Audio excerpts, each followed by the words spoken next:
Chapter 5. I'm asleep when our bus drives across the huge new bridge over the island sea. I'd seen the bridge only on maps and I'd been looking forward to see it in real life. Somebody gently taps me on the shoulder and I wake up. Hey, we are here, the girl says. I stretch, rub my eyes with the back of my hand, and look out the window. Sure enough, the bus is just pulling into what looks like the square in front of a station. Fresh morning sunlight lights up the screen, almost blinding, but gentle somehow. The light is different from what I'm used to in Tokyo. I glance at my watch. 6:32. Gosh, what a long trip, she says tiredly. I thought my lower back was almost going to give out, and my neck is killing me. You're not going to catch me on an all night bus again. I'm taking the plane from now on, even if it's more expensive. Turbulence, hijacking, I don't care. Give me a plane any day. I lower a suitcase and my backpack from the overhead rack. What's your name, may I ask? My name? Yeah, Sakura, she says. And what about you? Kafka Tamura, I reply. Kafka Tamura, she muses. Weird name, but easy to remember. I nod. Becoming a different person might be hard, but taking on a different name is a clinch. She gets off the bus, sets her suitcase on the ground, and plunks herself down on top, then pulls a notebook from her pocket in a small backpack and scribbles down something, rips the page out, and hands it to me. A phone number, by the looks of it. My cell phone number, she says, with a wiry expression. I'm staying at my friend's place for a while, but if you ever feel like seeing somebody, give me a call. We can go out for a bite or whatever. Don't be a stranger, okay? Even chance meetings. How does the rest of that go? Are the result of karma? Right, she says. But what does it mean? That things in life are fated by our previous lives. That even in the smallest events, there's no such thing as coincidence. She sits there on a yellow suitcase, notebook in hand, giving it some thought. Kind of philosophical, isn't it? Not such a bad way of thinking about life. Sort of like a reincarnation, a new age kind of thing. But Kafka, remember this, okay? I don't go around giving my cell phone to just anybody. You know what I mean. I appreciate it, I tell her. I fold the piece of paper and stick it in my pocket of my windbreaker. Thinking better of it, I transfer it to my wallet. So, how long will you be in Takamatsu? Sakura asks. I don't know yet, I say. It depends on how things will go. She gazes intently at me, her head slightly tilted to one side. Okay, whatever. She might be thinking. She climbs into her cab, gives a little wave, and takes off. Once again, I'm all alone. Sakura, I think. Not my sister's name. But names are easily changed, especially when you're trying to run away from somebody. I have a reservation at a business hotel in Takamatsu.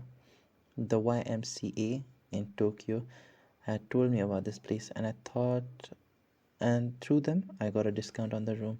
But that's only the first 3 days, then goes back to a normal room's rate. Even if I want to save money, I could just sack up on a bench in front of a police station, or since it's still warm out, I could just sleep in my sleeping bag in some park or somewhere. But then the cops will come and card me. The one thing I want to avoid at all costs. That's why I went for hotel reservations, at least for 3 days. After that, I'll figure something out. At the station, I pop into the first little diner that catches my eye and eat my fill of udon. Born and raised in Tokyo, I haven't had much udon in my life. But now I'm in Udon Center, Shiboku, and confronted with noodles like nothing I've ever seen. They're chewy and fresh, The soup smells great, really fragrant. And talk about being cheap. It all tastes so good, I order seconds. And for the first time in who knows how long, I'm happily stuffed.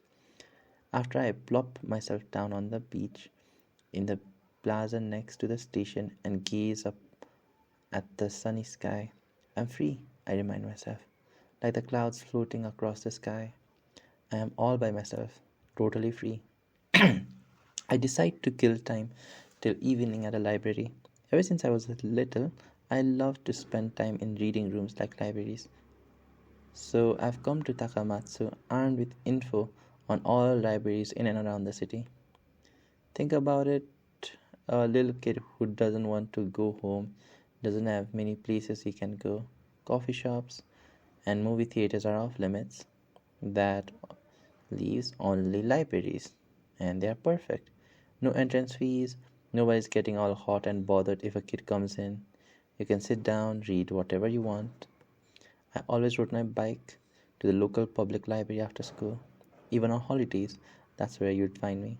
I'd devour anything and everything, novels, biographies, histories, whatever was laying around.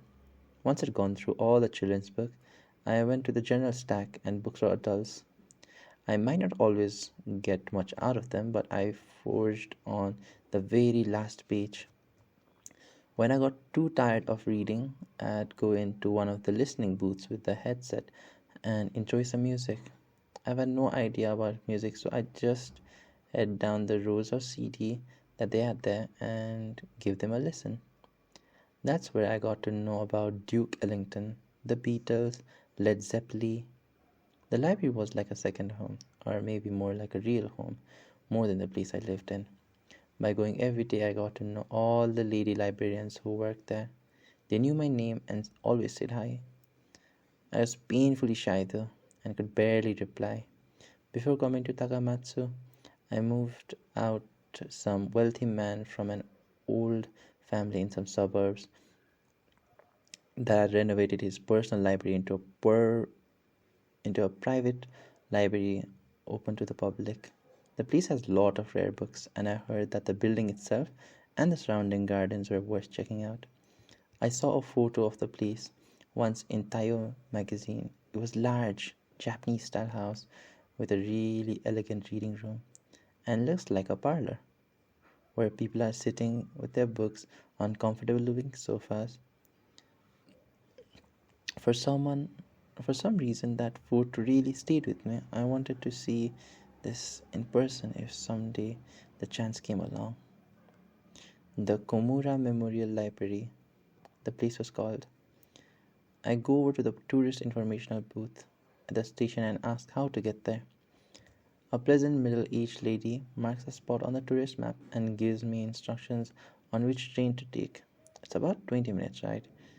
She explains. I thank her and study the schedule posted inside the station. Trains run about every 20 minutes. I have some time, so I pick a takeout lunch at one of the little shops. The train is just two little cars cooped together. The tracks cut through the high rise shopping district, then past a mix of small shops and houses, factories and warehouses. Next comes a park, an apartment building under construction. I press my face against the window, drinking the unfamiliar sights.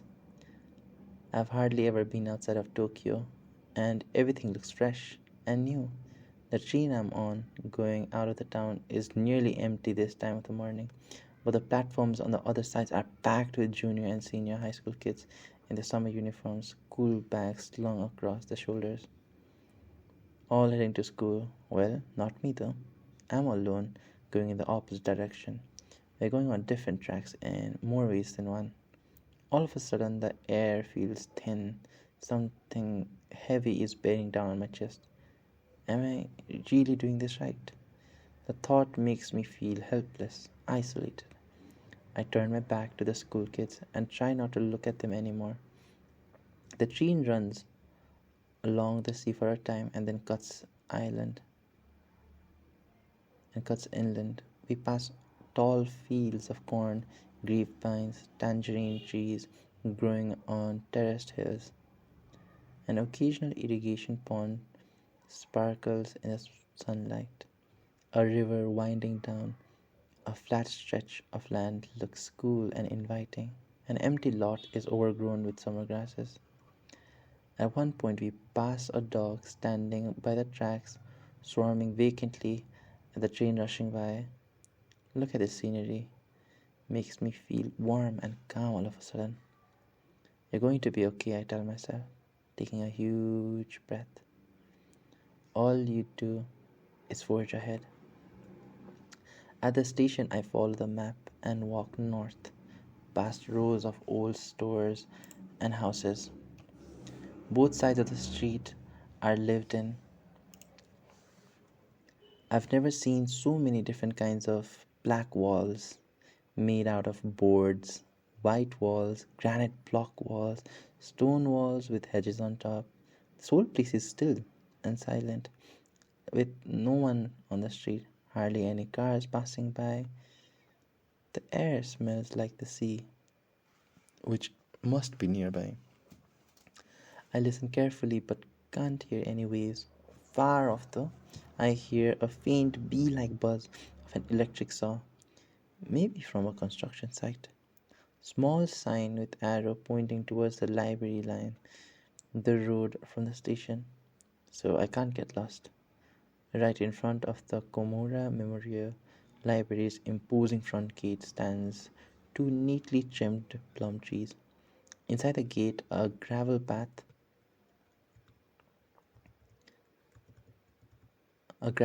winds past other beautifully manicured bushes and trees, pines and magnolias, caria and azaleas, with not a fallen leaf in sight.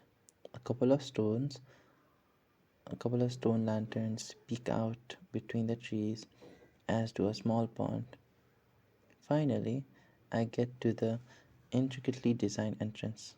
I come to a halt in front of the front open door, hesitant for a moment about going inside. This place doesn't look like any library I've ever been to, but coming along all this way, I might as well take the plunge. Just inside the entrance, a young man is sitting behind a counter where you check your bags. I slough off my backpack, take off my sunglasses and cap. Is this your first visit? He asks me in a relaxed and quiet voice. I silently, high pitched but smooth and soothing. I nod, but the words just don't come out. The question takes me by surprise and makes me all kind of tensed up. A long, freshly sharpened pencil between his fingers, and the young man gazes intently at my face for a while. The pencil is yellow, with an eraser at the end. The man's face is on the small side, his features regularly pretty rather than handsome, might describe him best. He's wearing a button down white cotton shirt and some olive green chinos, with not a single wrinkle on either. When he looks down, his longish hair falls over his brow, and occasionally he notices this and fingers it back. His sleeves are rolled up to the elbow, revealing slender white wrists. Delicately framed, nicely complement his features. The small plastic name tag pinned to his chest says Oshima. Not certainly the type of librarian I'm used to. Feel free to use the stacks, he says. And if you find a book you'd like to read, just bring it to the reading room. Rare books have a rate seal on them, and for those you'll need to fill out a request card. Over there to the right is the reference room. There's a card index and a computer you can use to search for materials. We don't allow any books to be checked out. We don't carry any magazines or newspaper. No cameras are allowed, and neither is making copies of anything. All the foods and the beverages should be consumed outside the benches, and we close at 5. He lays his pencil on the desk and adds, Are you in high school? Yes, I am, I say, taking a deep breath. The library is a little different from the ones you're probably used to, he says. We specialize in certain genres of book, mainly old books by Tanaka and haiku poets. Naturally, we have a selection of general books as well. Most of the people who ride the trains all the way here are doing research in those fields. No one comes here to read like the latest Stephen King novel.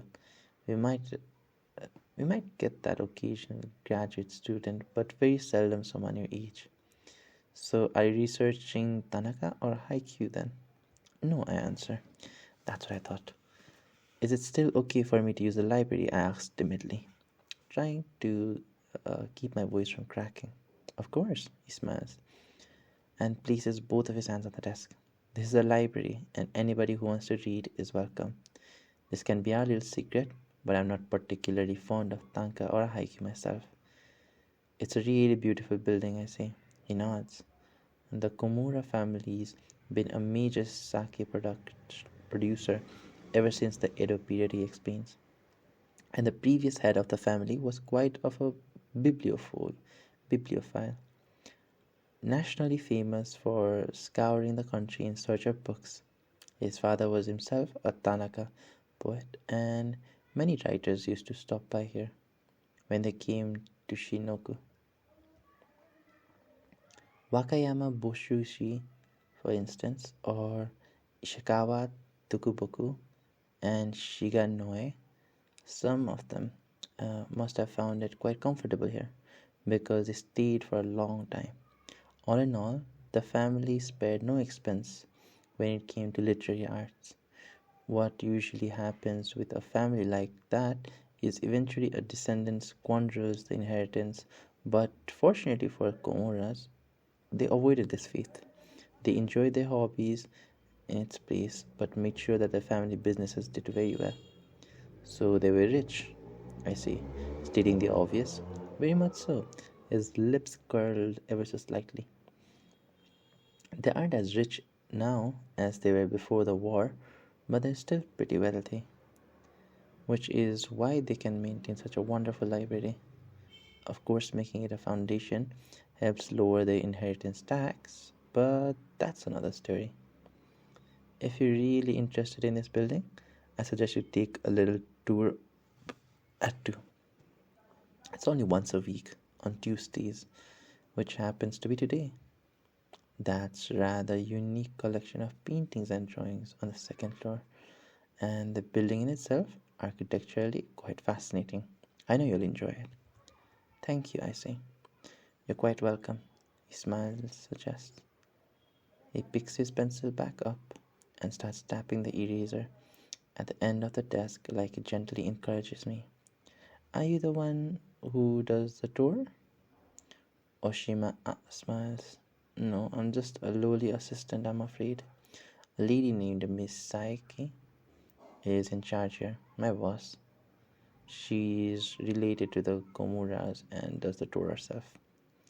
I know you'd like her. She's a wonderful person. I go into the high sealed stacks and wander among the shelves, searching for a book that might look interesting. Magnificent thick beams run through across the ceiling of the room, and gently early summer sunlight is shining through the open window, the chatter of the birds in the garden flittering in. The books in the shelves in front of me, sure enough, are just like Oshima said, mainly because many books of Japanese poetry, Tanaka, haiku, especially on poetry, biographs of various poets. There are a lot of books on the local history. A shelf further back contains general humanities, collection of Japanese literature, world literature, and individual writers, classics, philosophy, drama, art history, sociology, history, biography, geography.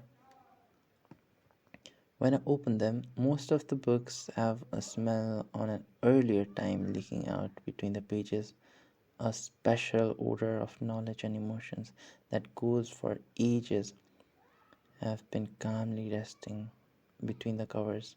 Breathing it in, I glance through a few pages before returning each book to itself. Finally, I decide on a multi novel set with a beautiful cover of the Burton translation of the Arabian Nights. Pick out one volume and take it back to the reading room. I've been meaning to read this book. Since the library has just opened for the day, there's no one else there, and I have the elegant reading room all to myself. It's exactly like in the photos of the magazine, roomy and comfortable with a high ceiling.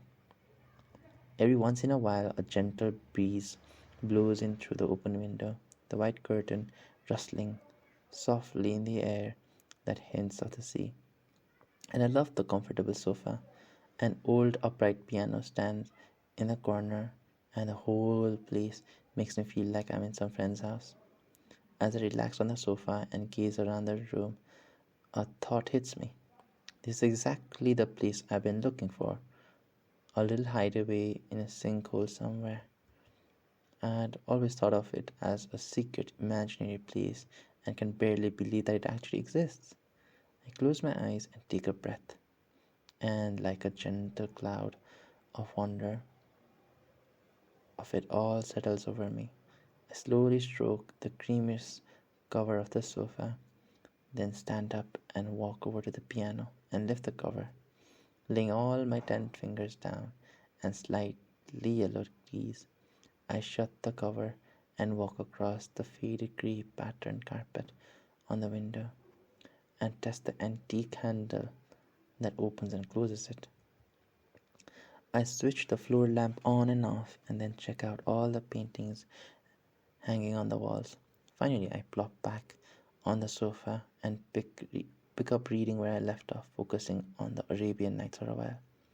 At noon, I take my bottle of mineral water and boxed lunch out to the veranda that faces the garden and I sit down to eat.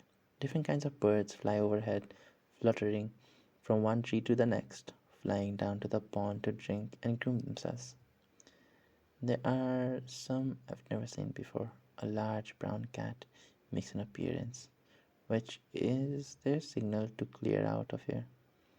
Even though the cat looks like he couldn't care less about the birds, all he wants to do is stretch out in the stepping stones and enjoy the warm sunlight. Is your school closed today? Oshima asked when I drop off my backpack on the waiting room. No, I reply, carefully choosing my word. I just decided to take some time out. Refusing to go to school, he says. I guess so. Oshima looks at me with great interest. You guess so? You're not refusing to go to school. I just decided not to. Very calmly and all on your own. You stopped going to school. I merely nod. I have no idea how to reply. According to Aristophanes in the Plato's Synopsis, in the ancient world of the myth, there were three types of people, Ashinaka says. Have you heard of them? No. In ancient times, there weren't just male or female, but there were three types of people. Male, male, female, or female.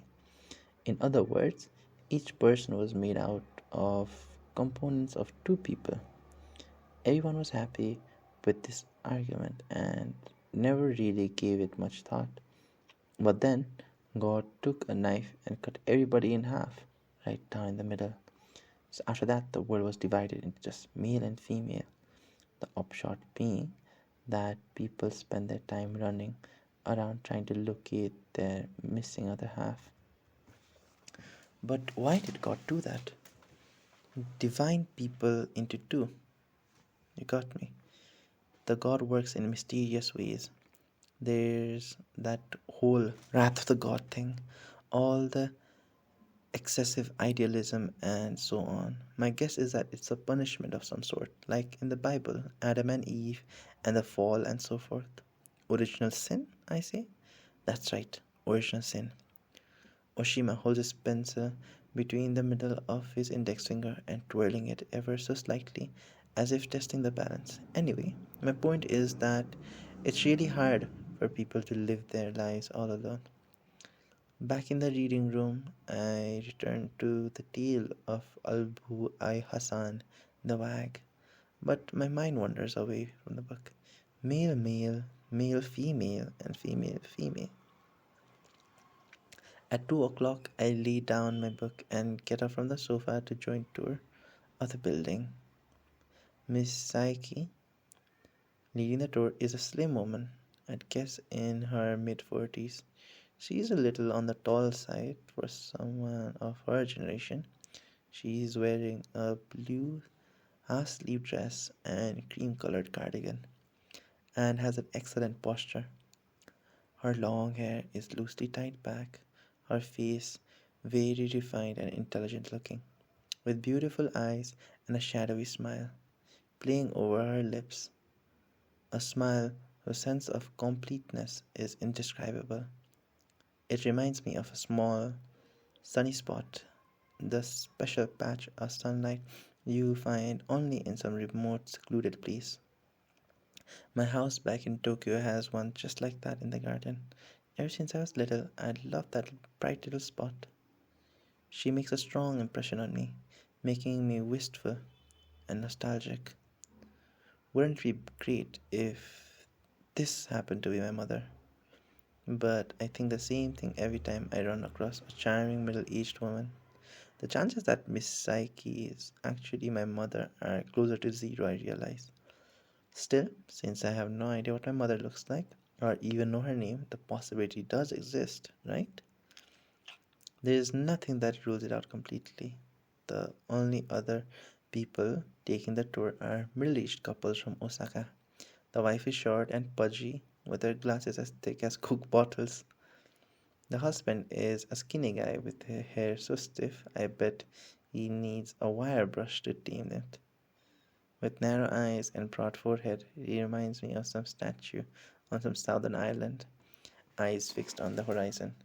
His wife keeps up a one sided conversation. Her husband is just grunting out a monosyllable every single time to let her know that he's still alive. On the other hand, he gives the occasional nod to show that he is properly impressed, or else mutters some fragmentary comment I can't catch. Both of them are dressed more like mountain climbers than for someone who's visiting a library, each wearing a waterproof vest with a million pockets, sturdy lace boots, and hiking hats. Maybe this is how they always dress when they go out on a trip, who knows? They seem okay, not that not that I'd want them as parents or anything. I'm just relieved not to be the only one taking the tour. Miss Seiki begins by explaining that the library's history, basically the same story Oshima told me, how they opened to the like the books and the paintings the umpted head of the family had collected, devoting the library to the region's cultural development. A foundation was set up based on the Komura fortune and now managed by the library and occasionally sponsored lectures, chamber music concerts, and the like. The building in itself dated from the early Meiji period when it was first built to serve double duty as a family library and a guest house. In the Taisho period, it was completely renovated as a two-story building with addition of magnificent guest rooms for visiting writers and artists. From the Taisho to the early Showa period, many famous artists visited the Comoras, leaving behind mementos, poems, sketches, paintings in gratitude for being allowed to stay there. You'll be able to view some selected items of this valuable collection in the second floor gallery, Miss Siki adds. Before the World War II, a vibrant local culture was established, less through the efforts of the local government than those of the wealthy connoisseurs such as the Komura family. They were, in short, patrons of the art. Kagawa Prefecture has produced quite a number of talented Tanaka and Haikyuu poets, and a number one reason for this was the dedication with which the Komura family founded and supported the local art scene. Quite a number of books, essays, and the reminiscence have been published on the history of the fascinating artistic circles, all of which are in the reading room. I hope you'll take the opportunity to look at them. The head of the Komura family down the years have been well versed in the arts with an especially refined appreciation for the truly excellent. This might have run in the family. They are very discerning patrons of the arts, supporting artists with the highest aims who produce the most outstanding works. But as you're surely aware, the art is no such thing as an absolutely perfect eye. Unfortunately, some exceptional artists did not win their favor or were not received by as they deserved to be. One of these was the haiku poet Taneda Sanatoka.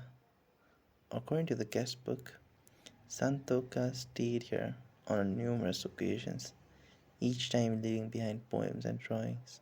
The head of the family, however, calling him a beggar and, and a braggart, wouldn't have much to do with him, and in fact threw away most of these work were a terrible waste, the lady of Osaka says. Apparently truly sorry to hear this. Nowadays Sanataka fetches a hefty price. Exactly right, Miss Saiki says, beaming. But at the time he was an unknown, so perhaps it couldn't be helped. There are many things we can see clearly in the retrospect. You got that right, the husband pipes that. After this, Miss Saiki guides us around the first floor, showing us the stacks, the reading room, the rare book collections. When he built this library, the head of the family decided not to follow the simple, elegant style favored by artists in Kyoto, instead choosing a design more rustic dwelling. Still, as you can see, in contrast to the bold structure of the building, the furnishing and the picture frames are quite elaborate and luxurious. The carvings of the wooden panels, for instance, is very elegant. All the finest master craftsmen in Shinkoku were assembled to work on this construction. Our little group starts upstairs, a vaulted ceiling soaring over the staircase.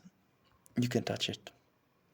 On a stained glass window next to the landing, a deer stretches out its neck to nibble on some grass. There are two parlors on the second floor, as well as a spacious hall that is in the past was probably lived in with tatami mats for banquets and gatherings. Now the floor is just plain wood, and the walls are covered with framed calligraphy, hanging scrolls, and Japanese style paintings. In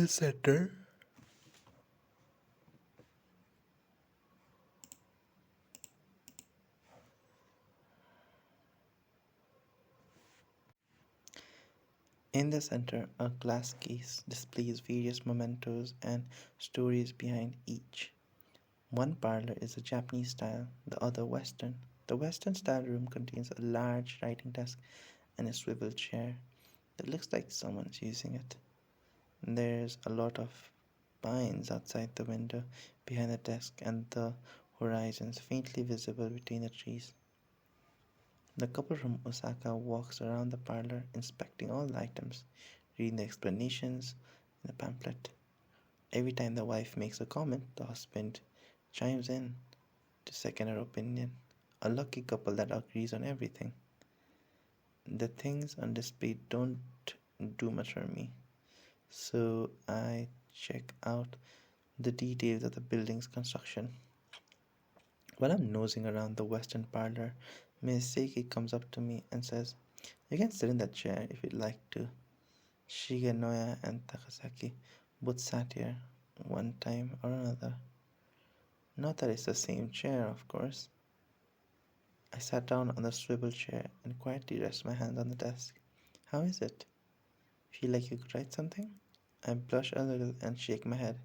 Miseki laughs and goes back to the couple. From the chair, I watch how she carries herself, every motion natural and elegant. I can't express it well, but there's definitely something special about it, as if Her retreating figure is trying to tell me something she couldn't express while facing me. But what this is, I have no clue.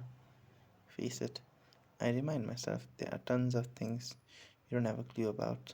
Still seated, I give the room once over. On the wall is an oil painting, apparently of the seashore nearby. It is done in an old fashioned style, but the colors are still fresh and alive. On top of the desk is a large ashtray and the lamp with a green lampshade.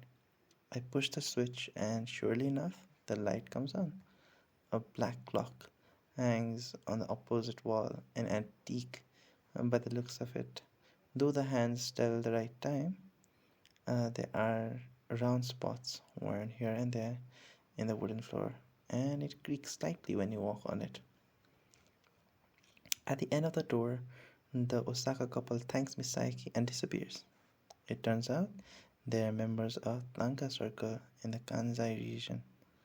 I wonder what kind of poets they compose, the husband especially. Grunts and nods don't really add up to poetry, but maybe writing poetry brings out some hidden talent in the guy. I return to the reading room and pick up where I left off in my book. Over the afternoon, a few other readers filter in, most of them with those reading glasses old people wear, and everybody looks the same. Time passes slowly. Nobody says a word. Everyone lost in the quiet reading. One person sits at the desk, jotting down notes, but the rest are there silently, not moving, totally absorbed, just like me. At 5 o'clock, I shut my book and put it back on the shelf. At the exit, I ask, "What time does the store open in the morning?" 11, Oshima replies, planning on coming back tomorrow. If it's no bother, Oshima narrows his eyes as he looks at me. Of course not. Our library is a place for people who want to read. I'd be happy if you came back. I hope you don't mind me asking, but do you always carry that backpack with you? It looks quite heavy. What in the world could be inside? A stack of Krugerrands, perhaps. I blush. Don't worry, I'm not trying to find out. Oshima presses the eraser end of his pencil against his temple. Well, see you tomorrow. Bye, I say. Instead of raising my hand, he lifts his pencil in farewell. I take the train back to Takamatsu station. For dinner, I stop by a cheap dinner near the station and order chicken cutlet and salad. I have a second helping of rice and a glass of warm milk after the meal. At a mini mart outside, I buy a bottle of mineral water and two rice balls in case I get hungry in the middle of the night. Then start for my hotel. I walk not too fast, not too slow, at an ordinary pace just like everybody else so no one notices me. The hotel is pretty large, a typical second-rate hotel. I fill in the register at the front of the desk, giving Kafka instead of my real name, a phony address, and age, and pay for one night. I'm a little nervous, but none of the clerks seem suspicious. Nobody yells out, "Hey, we can see right through your rusk, you little 15-year-old runaway." Everybody and everything goes smooth as a silk. Business as usual. The elevator clanks ominously to the sixth floor.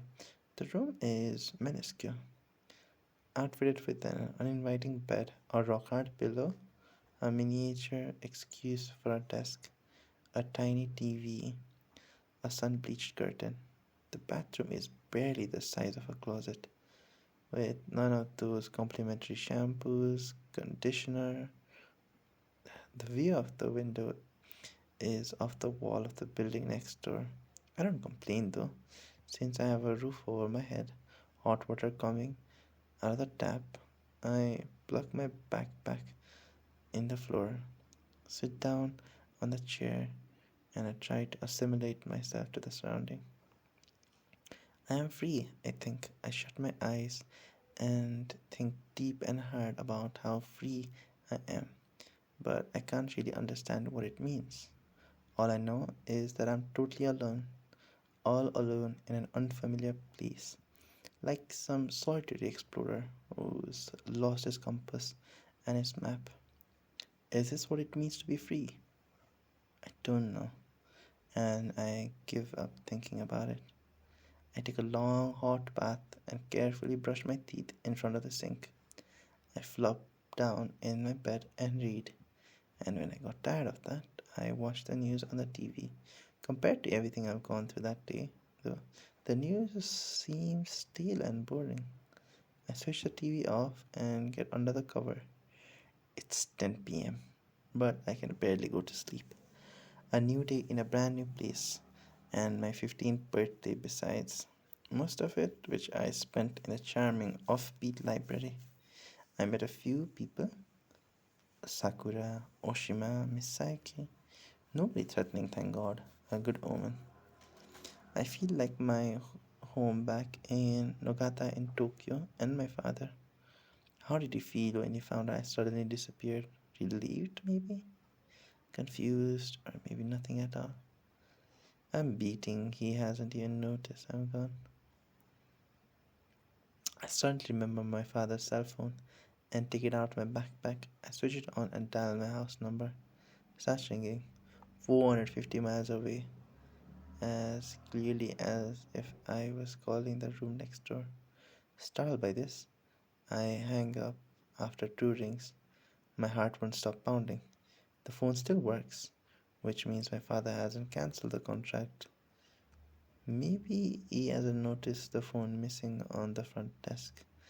I shove the phone back into my pocket and turn the lights off and close my eyes. I don't dream. Come to think of it, I haven't had a dream in a long, long time.